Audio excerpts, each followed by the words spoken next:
Jua si tuko na maneno makali uko nje, lakini sio sisi ni mbaya. It is the way the situation is. You know, difficult times call for difficult interventions. People have been harassing me for the last 3 days. Rigiji, you are the most truthful man south of Sahara, north of River Limpopo. You always tell Kenyans what is happening. Ukisema mafuta ataongezwa na shilingi 40, inaongezwa na ngapi? Ukituambia gold inatoka Sudan, inakuwa. Wewe Rigiji, kwa nini huku tuambia hii maneno ya Ebola inaletwa Kenya? I have not spoken to that matter because I have actually been in shock. When I heard about it, I actually thought it is fake news. I thought it's AI. It has taken me time until my son, who is a medical doctor, Dr. Keith, came to see me yesterday morning and told me it is true.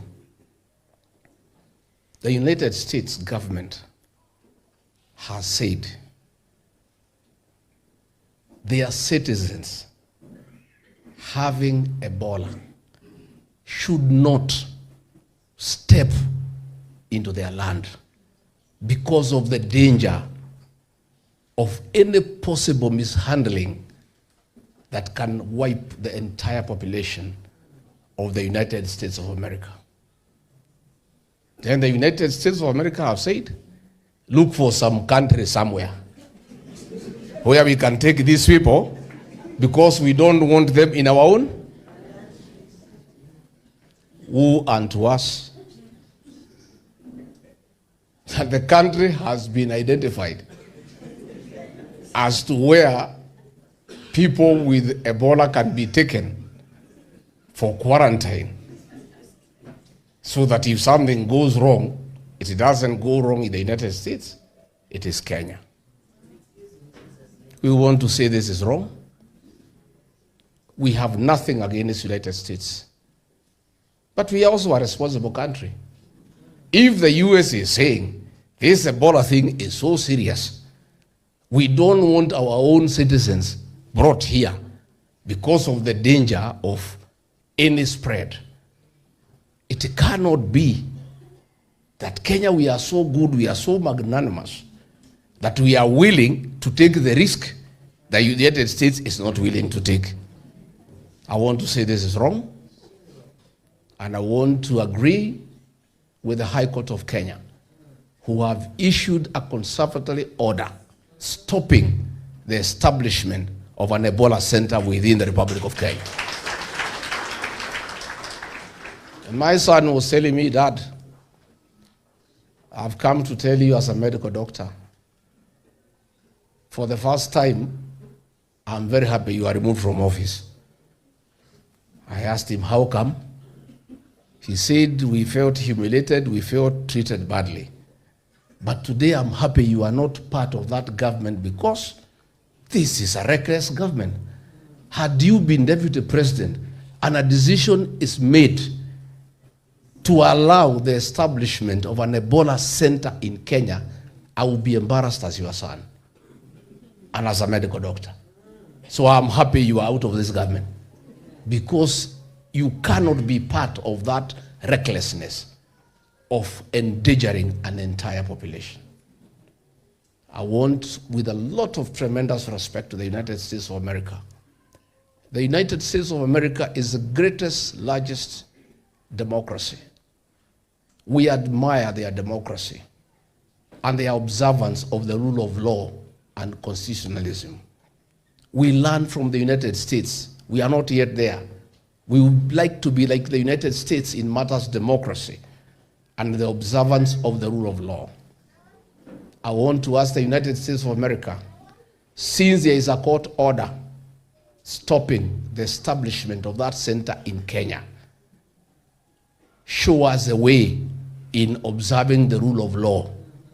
Don't join Kenya in disobeying a court order and practicing impunity.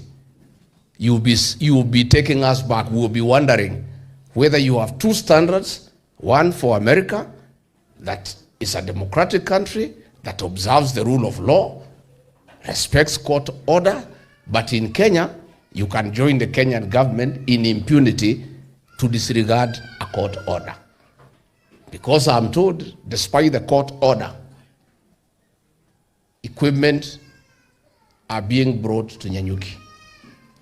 And Dr. Kalonzo Musyoka, what is worrisome is that members of the military who are not political, our military is very disciplined, is very professional. They have looked for me and they are telling us, speak for us. We don't want that center in Nyanyuki Air Base because we also live there. We have families. Anything can go wrong and we need to leave. So the soldiers are very unhappy, but they have no voice. The people of Laikipia, Dr. Kalonzo, Eugene Wamalo, have asked us to hold a meeting in Nyanyuki to give them an opportunity for public participation so that they can express themselves, so that the American government can know what the people of Laikipia feel. Because any decision that can affect people's lives, our constitution provides there must be public participation. The people of Laikipia were not consulted. The people of Kenya were not consulted.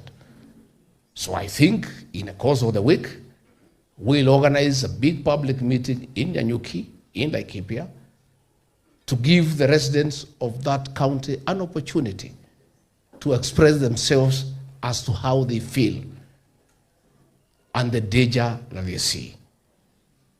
I've just seen a report from the World Health Organization this morning saying that this Ebola outbreak that has come in DRC is the type that has no vaccine. And you need 6 months to develop a vaccine. That report is also saying that in case of spread, 50% of those infected are not likely to make it. We cannot therefore endanger our country. And we are saying we have no problem assisting other countries, but we cannot assist them in what themselves they are evading. Ama siko namna hiyo? Si wa Amerika wanasema wanaogopa hiyo ugonjwa. Sasa kama hao wanaogopa, and we are also asking, a question has been asked to me this morning. If America, that is known to have the best health care system in the world, are not sure they can handle that outbreak, what about Kenya, where we are unable to handle malaria? What about Kenya, where